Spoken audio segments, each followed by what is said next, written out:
Bom dia a todos. Eu acho que está alto para mim, tá? Tá dando para ouvir?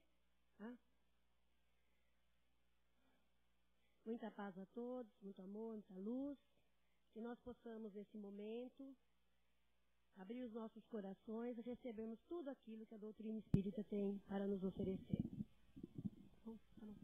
A semente boa da mensagem do Mestre.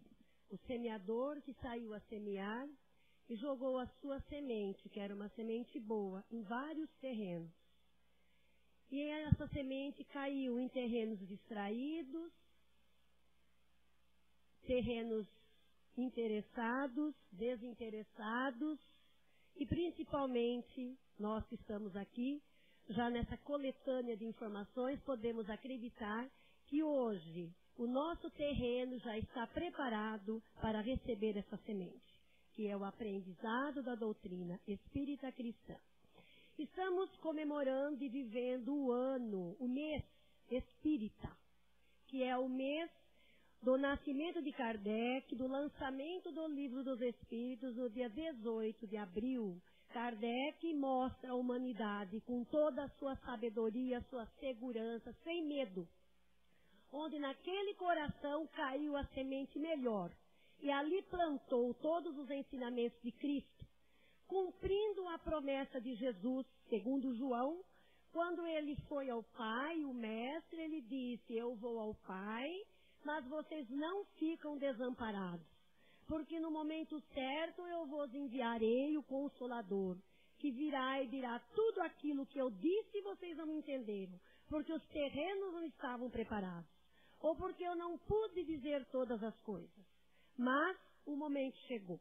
E a doutrina espírita está aí, com todas as informações, com todas as coletâneas de livros espíritas, e segundo o cristianismo, segundo a lei de Deus, mensagem do espaço, mensagem do mundo maior para nós, trazendo para nós todas as informações, para que nós cresçamos, para que nós evoluamos, para que nós deixemos as nossas pequenezes para trás e nos coloquemos numa postura de atingir o alvo, um pensamento e dizer: aquele é meu objetivo, é ali que eu quero chegar. E para atingir objetivos da nossa vida, nós temos histórias passadas da dificuldade que aqueles homens tiveram para chegar a serem líderes deles mesmos, em primeiro lugar, e depois liderar a causa que escolheu. O Mestre foi um grande líder, o líder que deixou para a humanidade todos os ensinamentos, tudo aquilo que nós recebemos de quando em quando, de acordo com a evolução do planeta. E ele falou isso aí. A liderança, não se faz uma liderança exterior se nós não lideramos a nós mesmos. Então, para termos uma liderança, para termos o famoso jogo de cintura, para termos o jeitinho com o próximo, para seguirmos o nosso objetivo e alcançá-lo, nós precisamos liderar a nós.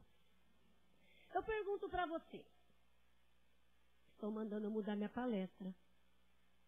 Vou falar, viu? Estão mandando. Não era essa a palestra, mas vamos lá, né? Eu pergunto para vocês o seguinte.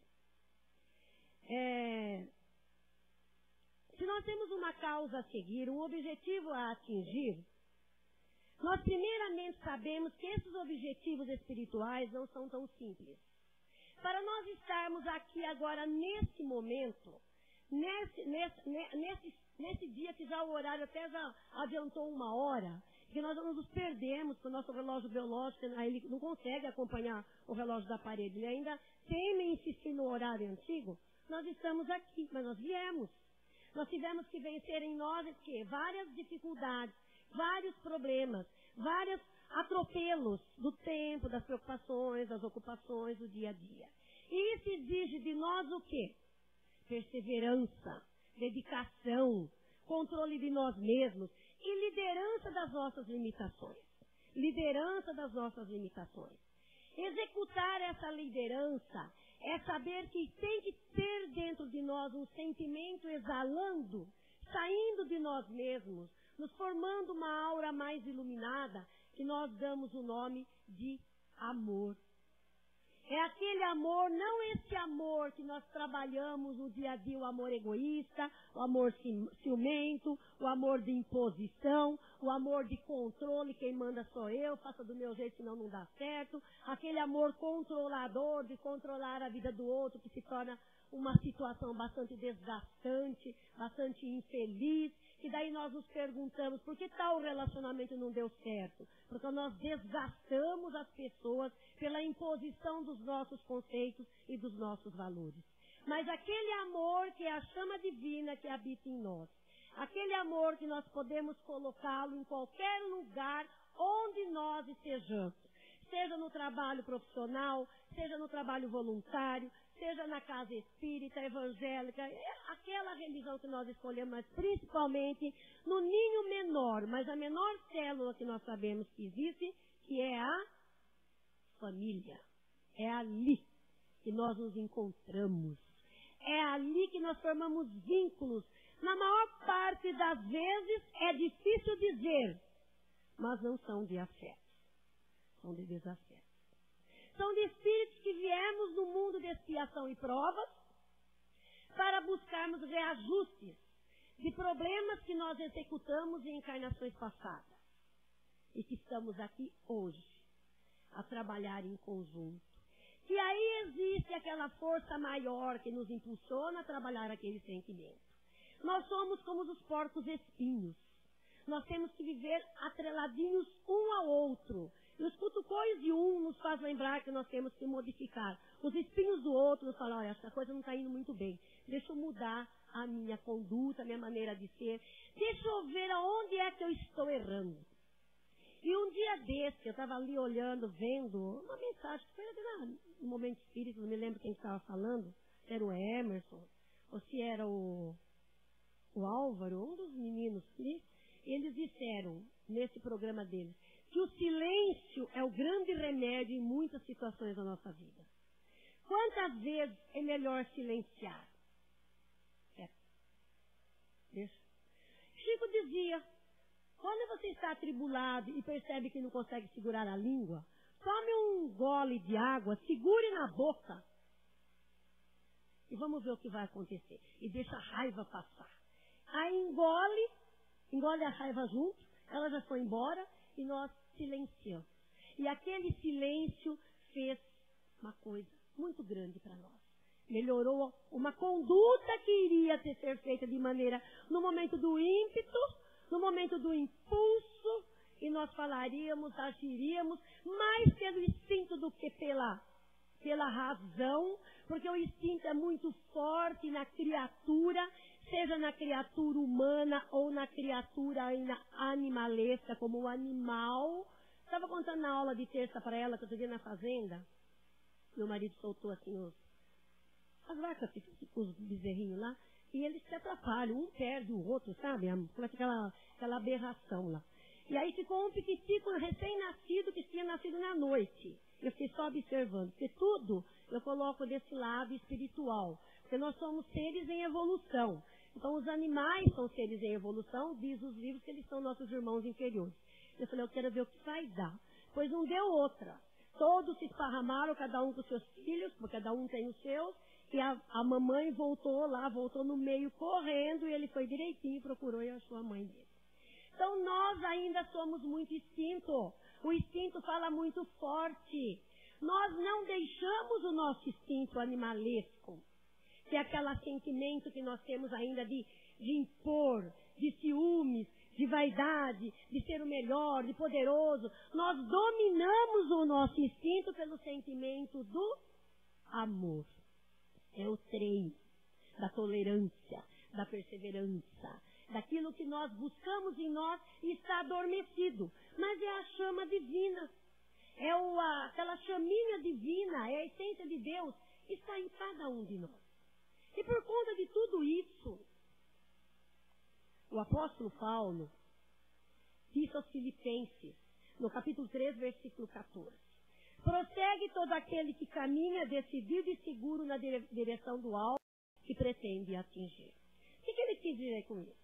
Se nós deixamos o nosso alvo, o nosso objetivo, nós começamos a pular, como faz o macaco, de galho em galho. Aí a gente não tem um objetivo a seguir. E nós não temos aquilo que Kardec disse para nós. Para evoluirmos, para crescermos, nós temos que seguir 3 medidas, que é uma só. E ele falou: disciplina, disciplina e disciplina.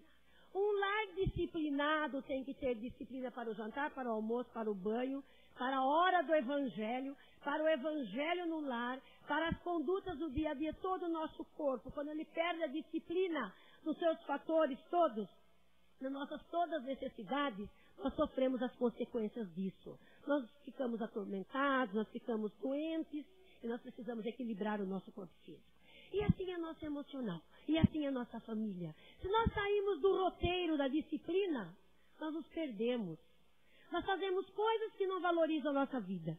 Nós ficamos totalmente desalentados e nós começamos a nos retirar da casa em que nós frequentamos. Aí nós dizemos: eu fui fazer o trabalho lá, que me mandaram fazer na casa espírita, mas para mim, vou falar uma coisa, ó, você nem precisa ir, viu? Você não vai valer nada. Além de tudo, se nós não termos disciplina, nós teremos a fé e a esperança do outro. Ah, me mandaram e eu fui, mas não adiantou nada. Só que o mestre falou uma coisa que vale para nós. Não existe milagres. As casas religiosas não promovem milagres em nós. Se alguém veio aqui buscar milagres, eu sou meio dura no meu posicionamento. Não existe milagre exterior.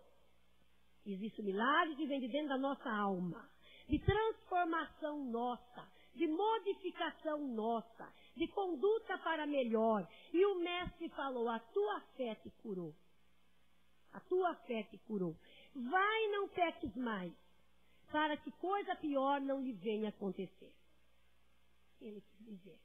Já assumiu o compromisso de entender, já recebeu o benefício pelo merecimento. Agora nós temos a responsabilidade com o benefício recebido. Estamos aqui aguardando em nós uma transformação. Mas essa transformação não acontece se não tiver uma luta interior nossa, se não tiver o alvo a atingir, se não formos aquelas pessoas que já acreditamos que o alvo está lá, e é lá que nós vamos buscar. Quando Jesus falava a uma comitiva ou uma assembleia, já pequena, porque quando começaram a acompanhar o mestre, essa assembleia de acompanhantes, de pessoas que iam buscá-lo, em busca de milagres imediatos, diz os historiadores que era uma média de 1.500 pessoas, 1.800 pessoas, que formavam aquelas comitivas, iam procurá-los, estavam com eles, e de repente eles começaram a perceber que eles não queriam se esforçar. Eles não queriam transformação interior, eles queriam num piscar de olhos que as coisas se resolvessem, começaram a abandonar, como nós fazemos. Perderam o alvo, perderam o objetivo. E ficaram uma comitiva de 72, e depois as também foram diminuindo, e aqueles que estiveram bem do lado de Jesus foram menos que isso. E um dia, quando ele falava em Cafarnaum, numa sinagoga em Cafarnaum, Jesus intitulou-se de o pão vivo. Eu sou o pão vivo. Aquele que come do meu pão não terá mais fome. Eles começaram a se olhar, a se questionar. E Jesus percebeu que mesmo entre os seus apóstolos, reinava ali uma interrogação. Ele perguntou: vocês também querem se retirar? Vocês também já estão pensando em se afastar do propósito, do objetivo? E Simão Pedro, que era o mais idoso, falou: Senhor, para onde nós iremos, se somente tu tens a palavra de vida eterna? Então veja bem. Para onde nós iríamos nas dificuldades que cercam a nossa vida, se nós não acreditássemos que nós temos um alvo a seguir, que nós temos um objetivo a atingir? E esse objetivo se chama evolução. E esse objetivo se chama amor. Se chama energia boa, se chama hoje sermos melhores do que ontem e amanhã na tentativa de ser melhor do que hoje. Esse objetivo não vem para nós, irmãos, de graça. Ele vem até nós com o nosso esforço. No livro de Emmanuel, na psicografia de Chico Xavier, Emmanuel, no livro dele, Vinha de Luz, no capítulo 50, a gente costuma ler esse livro lá na quarta-feira, no nosso trabalho de quarta-feira. Então, lá, Emmanuel nos diz que quando somos chamados à adesão de uma causa, a causa de Cristo, nós nos posicionamos de maneiras diversas. Nós nos colocamos distraídos, desinteressados, de outras maneiras que nós achamos que não é o nosso momento, que temos outras coisas para fazer, e que essa semente boa vai caindo nesses terrenos, totalmente sem fundamentos, sem objetivos. Nos tornarmos pessoas desinteressadas e acharmos que a nossa obrigação é tomarmos um passo espiritual, voltamos para a nossa casa e está tudo resolvido, nós não trabalhamos aquilo que nós chamamos do auto-perdão. Para nós perdoarmos o nosso próximo, nós temos que ter entendimento da limitação daquele próximo. Para nós termos entendimento da limitação do próximo, nós temos que entender a nossa limitação. Aceitar a nossa limitação. Superar essa limitação e dizer, gente, eu passei pelas mesmas dificuldades evolutivas que o meu companheiro, que minha companheira, que o meu amigo está passando. Por isso eu estou aqui para acolhê-lo. Por isso eu não estou aqui para condená-lo. Eu estou aqui apenas para mostrar para ele que há condições de renovação. Se nós não atingimos o alvo que nós estamos a buscar, que é o alvo do bem. Dizer que nós seguimos Jesus não é aquela forma ritualística, fanática, de bater no peito e sair dizendo para todo mundo, impondo a nossa ideia, olha, vocês têm que seguir Jesus. Porque Jesus promoveu em nós um milagre demais. Porque Jesus fez em nós, ele faz sim, a todo momento. Se ele encontra o nosso terreno preparado para aquilo, nós fazemos os milagres, nós aceitamos as nossas condições, nós aceitamos as dificuldades, nós vamos nos colocando em postura de perseverança. Porque o Mestre falou, somente os que perseverarem verão a Deus. Então, seguir Jesus não é nos colocarmos em rótulos de eu sou espírita, eu sou protestante, eu sou evangélico. Seguir Jesus é atentar a esse chamado, negar-se a si mesmo, pegar a sua cruz e segui-lo. Quando ele convidou o mancebo rico, que tinha os seus bens, e era religioso o mancebo, ele seguia o jovem rico, ele seguia a lei de Deus, ele seguia a lei mosaica, do decálogo dos mandamentos, dos 10 mandamentos. E o mancebo chegou e falou, mestre, o que nós temos que fazer para encontrar esse reino que você prega? Meu reino não é desse mundo, já estava incomodando. E ele falou, siga a lei de Deus. Ele disse, mas eu não sigo a lei de Deus. Eu não mato, eu não roubo, eu não faço traições. Eu sou uma pessoa que eu estou dentro das leis mandadas por Deus, a lei de Moisés. Ele falou, então abandone tudo que você tem, pegue sua cruz, negue-se a si mesmo e siga-me. Aí, mostrando para o mancebo que tinha um alvo a atingir, mais do que ele achava que ele fazia, que era apenas a aparência. E o mancebo falou assim, é muito difícil para mim abandonar tudo e seguir. Por quê? Porque ele entendeu a questão material. Ele era um jovem rico, ele tinha responsabilidades, com certeza, com as pessoas que necessitavam dos empregos para comerem, e ele achou que abandonar tudo, Jesus estava apenas falando a simplicidade da matéria. E não era isso que o homem, aquele nosso irmão maior, se referia. A matéria para ele é algo pequeno. Ele ia muito além disso. Era questão espiritual.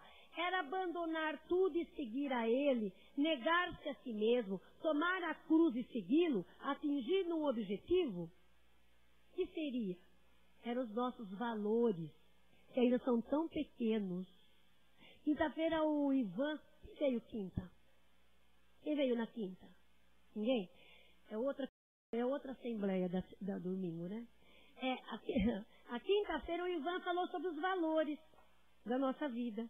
Os valores que nós colocamos e são valores que mudam de tempo em tempo. Mas ele se posicionou num valor que não tem que mudar nunca, que é o valor espiritual, que é o valor da evolução, que é o valor do espírito, o crescimento e a evolução do espírito. É isso que Jesus se referia. Abandone tudo, os vícios, os apegos, as maldades, o primitivismo, o instinto. Aquele instinto que nós temos em nós de promovermos o mal, de fazermos aquilo que o apóstolo Paulo, depois de uma longa caminhada, e chegou num estágio de evolução, que ele chegou à conclusão que o bem que ele queria fazer, ele não fazia, e o mal que ele já não queria, ele fazia. E nós estamos nesse estágio. Nós já iniciamos a fazer o bem, nós já temos alvo a seguir, mas nós ainda não conseguimos fazer tudo. Quando a gente menos espera, nós promovemos a mesma coisa que nós prometemos, não fazer mais. Às vezes, em menor estágio, em menor proporção, mas ainda caímos, incorremos em alguns desses erros. Então, negar a nós mesmos não é nos tornarmos fanáticos. Ai, eu sou fanático. Sabe, às vezes eu escuto assim, algum estudioso que diz, eu estou até preocupado, porque eu tenho tanta paixão pela doutrina que eu acho que estou me tornando fanática. Não. Quando nós estudamos, que nós aprendemos, que nós não saímos a bater a cara com os outros, impor a nossa ideia, venha para cá, venha aqui, porque aqui que é bom, nós deixamos as pessoas com liberdade. Olha, nós temos certeza do tratamento espiritual, que ele funciona, você está livre para escolher, nós acolhemos com todo amor, com toda simplicidade, está lá a nossa casa. Quando nós oferecemos isso em imposição, nós fazemos já uma luz. Nós somos luz. Nós colocamos a luz nossa sobre a mesa e não debaixo dela. Onde nós estamos, nós fazemos a diferença. Aí a gente começa a ser aquela pessoa partidária do bem. Não somos fanáticos. Estamos seguidores de um ideal. Temos um ideal a seguir. Temos um objetivo a atingir. E já entendemos qual é o nosso objetivo. Pegar a cruz. Falamos em cruz e lembramos em sofrimento físico. Jesus lá na cruz, dependurado, sofrendo todas as dores físicas. Quando ele sofreu a dor física, era a morte da época. Todos aqueles que eram tidos como criminosos, ou criminosos religiosos, ou da área da justiça, da política, sei lá, a morte deles eram essa, pendurados numa cruz. Então, pegar a cruz, nós já lembramos a cruz do sofrimento. Mas é muito maior a cruz de nós assumirmos os compromissos espirituais e sabermos que nós temos que abandonar aquele nosso jeitão. Não leva o desaforo para casa. Eu ouvi uma pessoa dizer, hoje eu respondo ao pé da letra. E essa pessoa, partidária da doutrina espírita, não é dessa cidade. Porque na nossa cidade nós não temos mais ninguém falando assim. É bem distante daqui. Aí ela diz, hoje eu respondo ao pé da primeira, eu ficava quieta. Não devia ficar. Hoje eu não levo desaforo para casa. Falou, recebeu. Eu fiquei a pensar. Eu falei, não é possível. Aí eu não queria falar. Mas sabe aquela vozinha que vem na minha cabeça? Aí ela falou para mim, fala. E eu falei, eu já estou bem um pouco diferente, sabe, gente? Eu estou assim. Estou procurando não me magoar. Eu estou procurando entrar, relacionar um grupo aqui, um grupo lá, entender que eu tenho as minhas limitações e que se eu levo uma ofensa a algo que não está de acordo com o meu pensamento, vamos filtrar. É exercício, como diz a minha amiga Tânia. Exercício dia a dia. Entra por aqui, vamos tirar para cá. Porque depois que nós nos magoamos, temos até o direito de nos magoar. Nós não temos o direito de magoar o próximo. Nos magoamos, filtremos. Tudo é exercício. E se nós fazemos esses exercícios dia a dia, nós não abandonamos o nosso alvo. Nós estamos, sim, pegando a cruz, negando o nosso jeitão antigo e pegando um modo diferente de seguir. E atingindo o alvo, que não é apenas na questão religiosa, mas em todas as questões. Gandhi não era cristão, a filosofia dele. Ele dizia, eu admiro o cristianismo, mas não os cristãos. Por quê? Porque aí muitas vezes nós esquecemos de negar a nós mesmos. Nós assumimos posturas de cristãos exteriores. Mas lá dentro de nós ainda somos aquelas pessoas amargas. Guardamos mágoa, guardamos sentimento negativo, fechamos a nossa carranca e ficamos ali a dar uma desforra para aquele fulano que ele me paga. Não vai ser agora, mas a dele está esperando. E às vezes a gente diz assim, não tem importância, Deus sabe, deixa que Deus sabe o que vai acontecer com ele. Olha que bonzinho que nós somos, né? Não, pegar a nossa cruz, assumir o nosso comportamento, dizer, deixa pra lá. Cada um tem o seu momento. Cada um está na hora certa, no momento certo. Não sei se vocês viram. Na igreja Santo Antônio tem um senhor deitado lá na entrada da igreja. Vocês viram isso? Vocês viram? Quem mora perto da minha casa lá no São Caetano, a Marta mora lá, ela deve ter visto. Já teve tanta polêmica em questão daquele senhor. E um dia eu conversando com a Dinalva, chama aquela moça que limpa a igreja, descendo ali, eu estava na padaria, e perguntei, ela falou, não tem jeito, não sei o que. Agora, e aí, depois de tudo aquilo lá, eu falei para ela, olha, Dinalva, isso aí é o momento dele. A gente tem que passar por estágios que nós ainda não compreendemos. Quem sabe, quem que é que nós já não fizemos em encarnações passadas? Você é da igreja, né? E ela é catedraticamente católica. E ela falou, você tem razão, tal. Passou um tempo lá no voluntariado, foi conversado, que ele foi internado no hospital, tratado do pé, que foi feito até uma certa comitiva ali, conversando com o padre Fábio, e ele fez tudo que podia mais um pouco. Sabe onde ele está de novo? Na porta da igreja. Então não adianta, nós fazemos a nossa parte, mas o resto fica com o outro. Nós fazemos o nosso tempo para não dizer que nós perdemos o tempo, mas o resto é para o próximo. Quando o outro não quer, não adianta. Promover o bem é a coisa melhor que nós temos que fazer. Eleva a nossa alma, nos deixa perdoar. Fazer o bem é algo que vai melhorar apenas aquele que fez isso daí. Ontem eu conversando com uma pessoa, num questionamento particular, ela veio falar comigo, eu falei que eu acho que o perdão nasceu na alma feminina, né? Olha, desculpa os meninos, mas acho que na primeira encarnação feminina, o perdão foi ali. Porque a mulher tem uma facilidade grande de esquecer as coisas. Porque a sociedade impõe muito nos homens, e nos masculinos, no caso. Impõe e cobra a imposição de coisas. E nós, mulheres, gostamos dessa facilidade.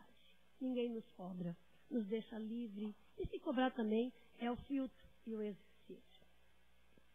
Então, o treinamento, o exercício do dia a dia é promover o bem. O bem está em tudo. Vocês já viram que na casa espírita dá tudo certo? Fazemos uma feijoada, dá certo. No voluntariado do canto é uma maravilha. Lá eu nunca vi, não perde dinheiro em nada, porque nós fazemos, trabalhamos, pomos e compramos o que sobrou. Olha que maravilha, deu tudo certo, não é, Vera? Tudo certo. Então é fazer o bem. Emmanuel em Chico Xavier, na psicografia de Chico, dizia, o bem que eu faço é o meu maior advogado de defesa. Já pensou, nos anos que não serão muito distantes, em que nós estamos vendo ali a corrupção caindo, e os exercícios de ser melhor hoje do que ontem, amanhã melhor do que hoje, não vai precisar tanto papel jogado na rua, tanta campanha política. É o bem que a pessoa fez que vai estar mais alto. Aí vai ser aquela conquista realmente de fazer o bem. Porque o bem não é uma coisa exterior naquele ser. É o bem de querer ajudar a sua humanidade. Então o bem que eu faço será o nosso maior advogado de defesa. Quando o mestre penetra o coração nosso, seus ensinamentos, ele vem juntamente com todo o ensinamento, aquela coisinha na nossa cabeça. Aí, escorregou de novo, né? E vem aquela autocobrança, que ela é boa. Nós não podemos cair no remorso, naquela cobrança exagerada, mas a autocobrança é boa. E o que é o Cristo em nosso coração. Não é apenas pregar, sair falando, porque de palavras, mas é de atitudes.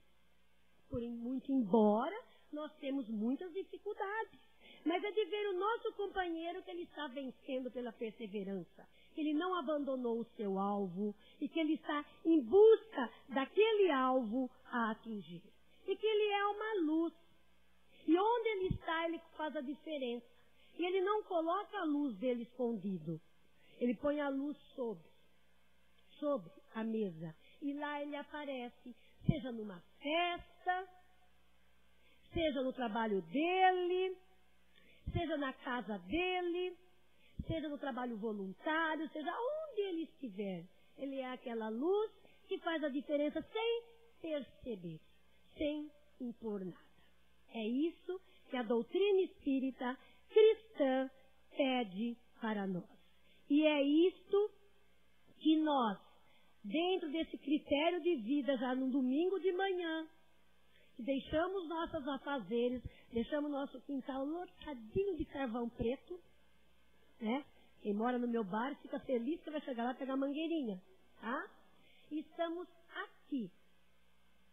Aqui ainda, talvez, pensando assim, o bem que eu quero fazer eu não faço, e o mal que eu já não quero ainda eu faço, mas lá no alvo, lá no objetivo, que é a evolução, pode ter certeza que não demorará muito em que nós já estaremos fazendo. Já não sou mais eu quem vivo, mas é o Cristo que vive em mim. E o que é isso daí? É aceitar a adesão do convite do Mestre. Aderir à sua causa. É seguirmos aqui, com perseverança e resolução da causa escolhida. Por isso que o apóstolo Paulo disse aos Filipenses, ele falou muito claro aos Filipenses: prossegue todo aquele que caminha decidido e seguro no alvo que deseja atingir. Muita paz a todos, muito amor e muita luz. Que a paz do Mestre envolva cada um de nós. E essa mensagem de hoje, que eles me mandaram falar. Então a mensagem passamos para vocês, bastante modificada do que eu trouxe preparado. Mas isso acontece muito pela vibração maravilhosa do domingo que eu recebo aqui. Porque vocês, para mim, são mestres na minha vida. Essa domingo aqui, para mim, é a maior escola que eu tenho. Porque é onde realmente a vibração que eu recebo de vocês, é onde eu posso dizer, posso vir apenas com o que eu já sei. Nada. Porque eu sei que vocês vão me ensinar a falar. Muito obrigada pela atenção e pela vibração maravilhosa que passaram. Muita paz e muita luz. E vamos então fechar os nossos olhos para tudo isso que nós viemos buscar, para os objetivos a atingir. E vamos agradecendo essa manhã de sol, essa manhã maravilhosa, essa manhã que nos envolveu já desde a primeira hora da manhã para o bem. Que nós agradecemos, Senhor. O presente é para nós uma dádiva. Por isso aproveitemos o dia de hoje. Agradecemos ao mês de outubro, que temos o nascimento de Kardec, que temos o lançamento do Livro dos Espíritos e tantas mensagens boas. Agradecemos, Senhor, por essa oportunidade de estarmos vivenciando a melhor época que a humanidade já viveu. A humanidade vive a liberdade do pensar e do agir. E dentro dessa liberdade de pensar e de agir, não abandonemos o nosso alvo. E esse alvo é o Mestre Jesus. Que a paz esteja conosco agora e sempre, em todos os lugares. E que possamos ser luz onde estivermos. E que assim seja, graças a Deus.